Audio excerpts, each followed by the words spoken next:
because they're also self-satisfied. Many people are petrified. In our opinions about this enlightenment ideas about sexuality. We can't think very difficult differently. Thank you. Enjoy this meeting.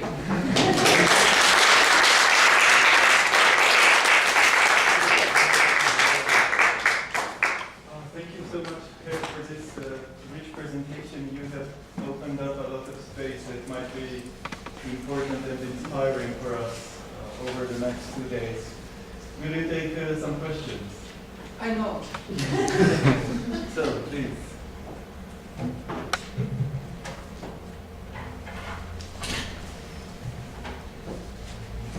Maybe I could start with one.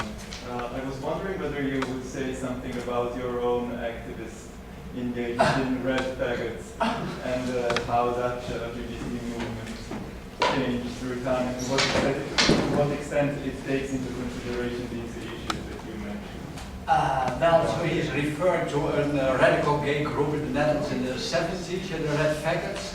They were leftists, and I would say they were faggots, and they also liked it to be, they wanted to make it public also, it was very important. They, I would say they supported and also very much sexual variation.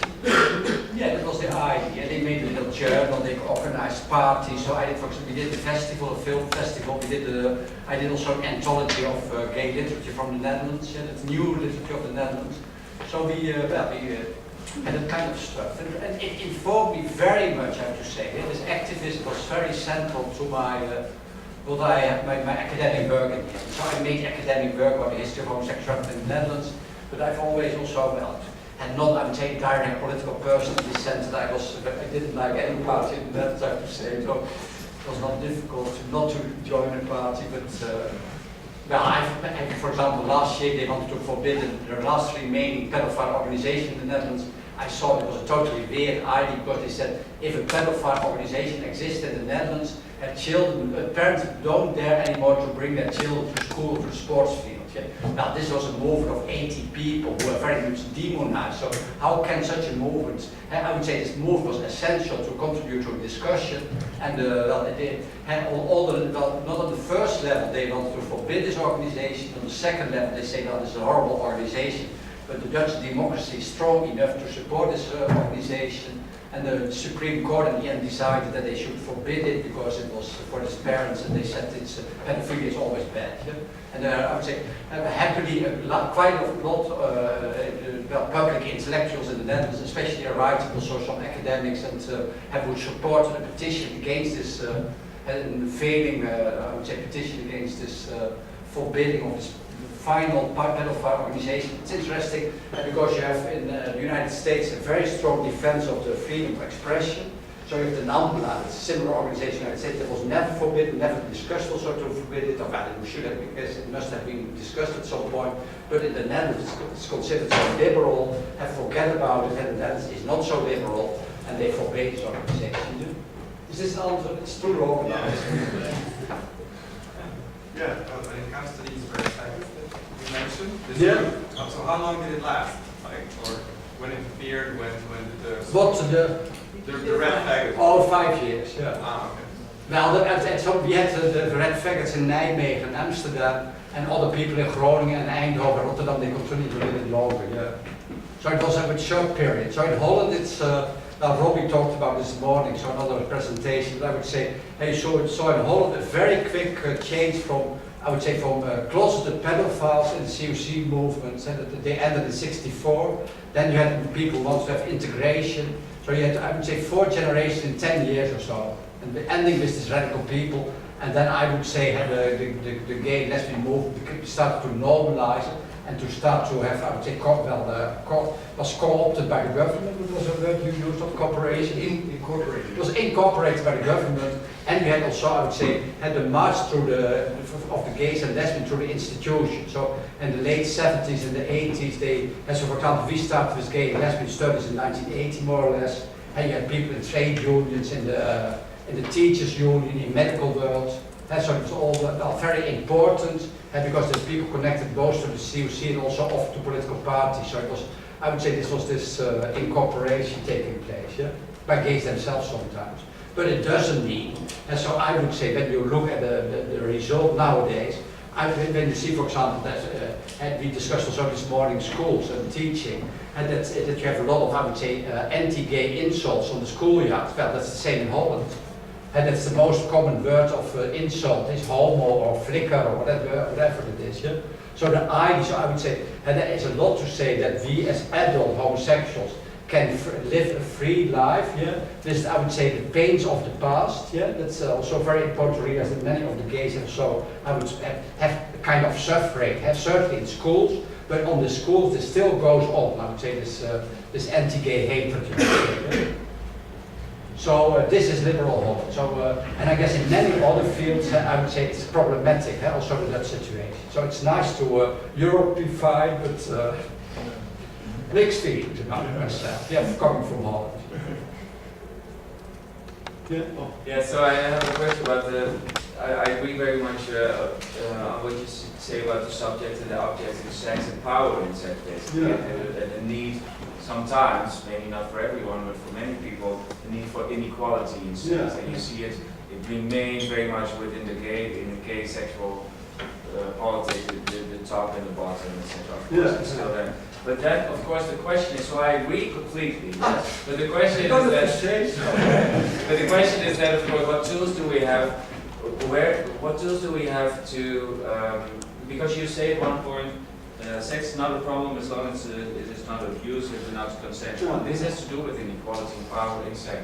So then, what tools do we have to decide when sex is not abusive and when sex is consensual? Because some of the things, I agree, I have no problem with bestiality, but some of the things that you mentioned obviously are socially highly seen as highly problematic. Yeah, yeah. And in many ways, I do think also that they are a little more problematic than you.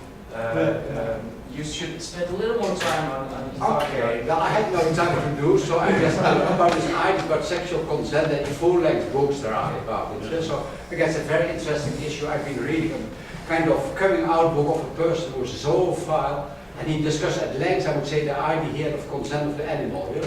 So I would say, he's saying, and I believe him, that he's saying that some of the animals, you need some teaching to the animal, and then he says the animals enjoy it. Yeah? And he says there's many, I would say, easy things about it, because you can simply buy an animal on the market, yeah? So you don't have to come with your lover.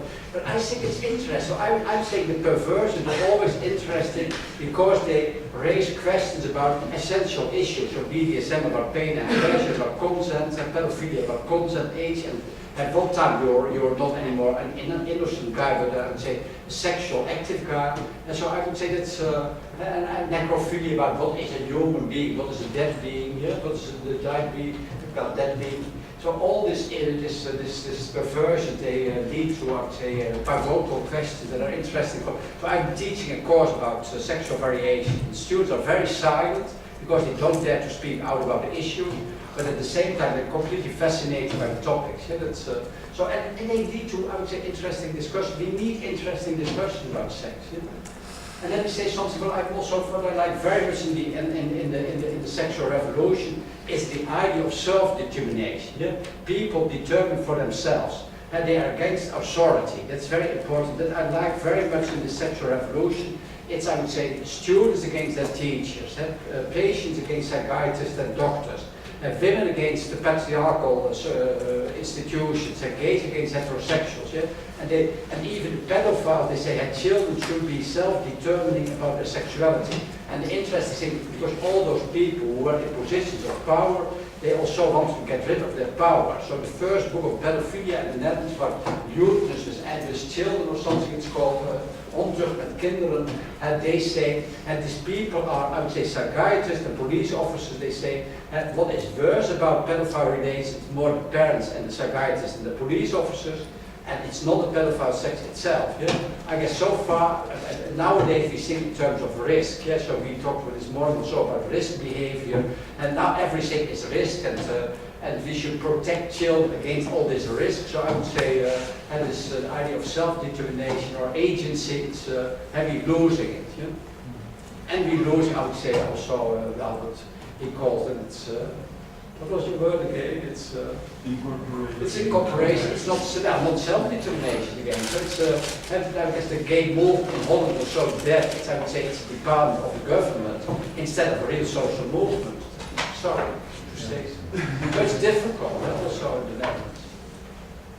There was another question, what was Paul? I mean, I hope you won't be upset that I was listening to you and the dead body and voice of Foucault was in my head somewhere, and I kind of felt that there was some Foucault here in this view of the rise of a medical understanding. But then I wondered, whether you ended with the sexual revolution, and I wondered what a Foucault take on the sexual revolution would be. It sounded like a kind of emancipatory but quite objectivist social project. And therefore I wonder whether you might want to say something about what queer theory and the queer term does to this categorization. Okay, let me answer as many questions in one, but I would say, so we wrote this book about the sexual revolution against Foucault.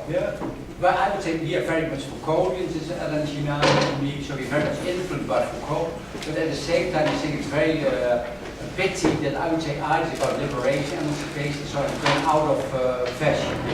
And true, I would say Foucault. So we say it's all, I would say, about disciplines, about medicalization, biopolitics.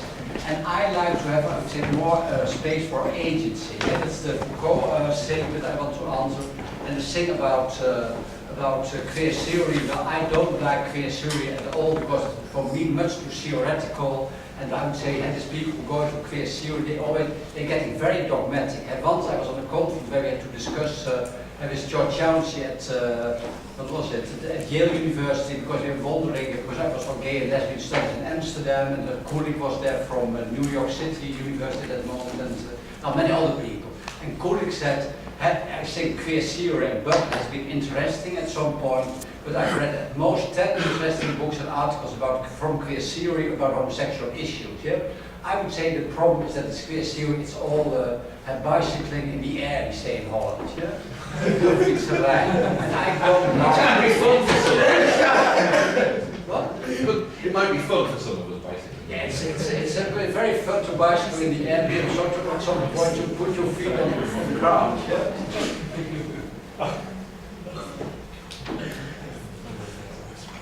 And it's, if you read this book, it's impossible to read very often. I would say it's, I like more clear-cut language, and also I would say you have to go into the clear-cut questions of the day. So the further we go, the more interesting. Sorry, did I start so boring?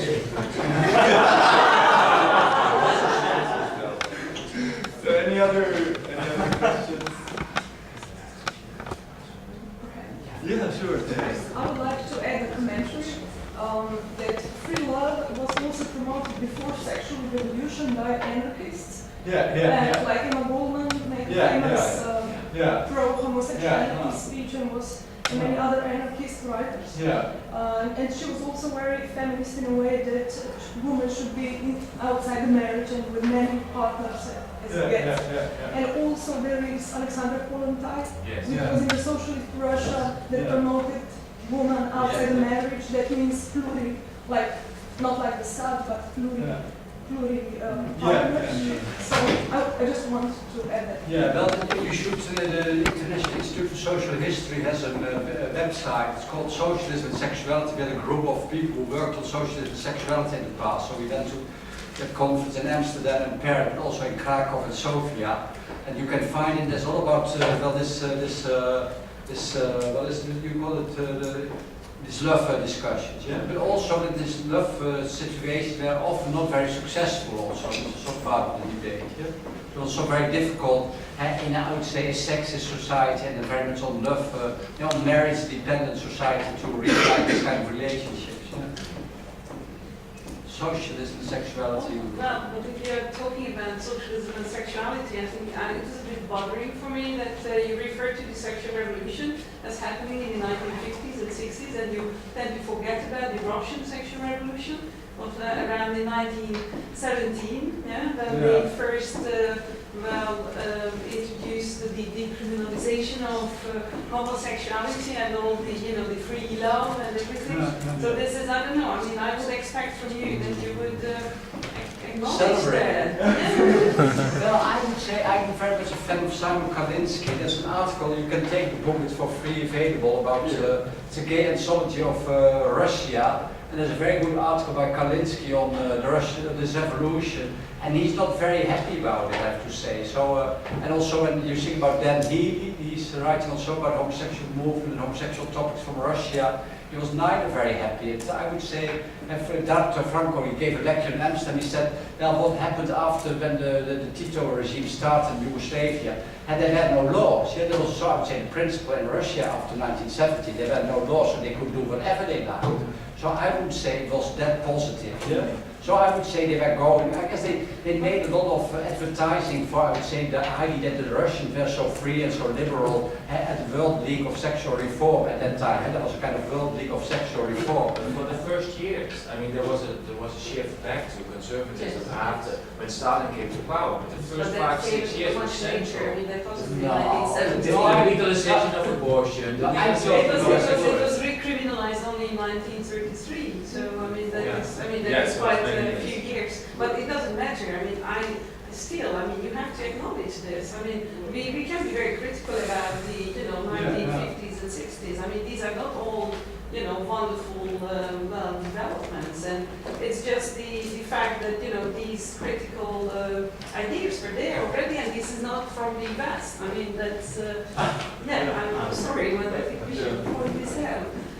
We agreed that we would have Western Europe as a point of reference for tonight's lecture, and then tomorrow you could then build upon that. Okay, we can discuss it tomorrow, this issue. I'm not, also, they had also these laws in, I would say, all kinds of Armenian states, and for example, they said that it should be certainly illegal in places where it's very abundant. Yeah, that's, and I would say they were influenced also by years of this kind of people, and they go beyond them in the end, and successfully for some years. But if you read, for example, the biography of Kuchny, and that's the famous gay writer from the early 20s, from the golden age of the early 20th century. But when you read his biography, he's very clear that I would say the situation is deteriorating for him all the time. So it's not, I would say, a glorious, hopeful thing that's happening. But still, it could be interpreted as inspiration. I mean, at least. I should take over. I'd just like to add to this. Yes, we do. I think there is not a middle ground, but yes, it's true about decriminalization only the Russian, not Soviet penal code in 1921, inspired by the liberal penal code from the proposition from 1905, was the one, but of course the Leninists did it. And that's true, it was a very important step about decriminalization, not of course only of homosexuality, but also abortion, law, etc. But with the presumption that homosexuals will disappear in a socialist country where homosexuality, because it is a bourgeois, decadent, and thing that will not in the future arouse in a healthy society where a new socialist man will rule. So, and in the 20s, the persecution of homosexuals in Soviet Russia was horrible. Was without a penal law, as in many other socialist countries which didn't have a penal law. So it doesn't mean decriminalization doesn't mean in the same as gay marriage doesn't mean gay equality today in the Netherlands. So, but the idea was invited, and the Soviet Encyclopedia there was a very nice article about homosexuality. It was changed later, but yeah, it's not. It was not public ornament policy. No, but I'm sorry, but I still argue from the empirical perspective that if you are one of those people who happen to be homosexual in that era, then it does matter whether it is criminalized or if it isn't. And it does matter that gay marriage or same-sex marriage is allowed in certain society or it doesn't. It isn't. So I mean, okay, I'm not saying that Russia was well. I mean, personally for me, it was never the, well, whatever. But still, it was just what you were saying. It's like all this, we start from Voltaire and then we get to the 1960s or 60s. No, that's not what I'm saying. So I'm saying that all these developments, my general point is that these developments are not very positive or good. Yeah? I would say, you may say there's three sexual revolutions. There's, of course, the 18th century revolution. There's sexology, there's sexual revolution, it's Hirschfeld. And there's a sexual revolution of the 50s and 60s. So there's more, I would change, and these changes are not positive overall. And so I say, it was good for women, for gays and women at that time of the 50s and 60s. Yeah, they are victorious minorities. You might say that women are, of course, not a minority, the gays are a minority. But it's very bad for other groups, yeah? Like prostitution, for example. And it was widespread in the 19th century. And of course, you can have other feelings about, all kinds of feelings about prostitution, sex work. So, but at the point of socialism and homosexuality, we go look now the history of the political left and what is it? Yeah. There's also a book about homosexuality on the left that I edited, this Tim Stately and Harry Oosterhuis, who wrote a biography of Kraft AB. So there's also some literature on it already that gives, I would say, ideas about what I would say socialists was thinking about homosexuals. Yeah? And sometimes the anarchist was more positive than the Marxist. Yeah? But, no. Thank you very much for your attention. It was a great pleasure to do it for you, and I wish you like it to do it many times. Thank you.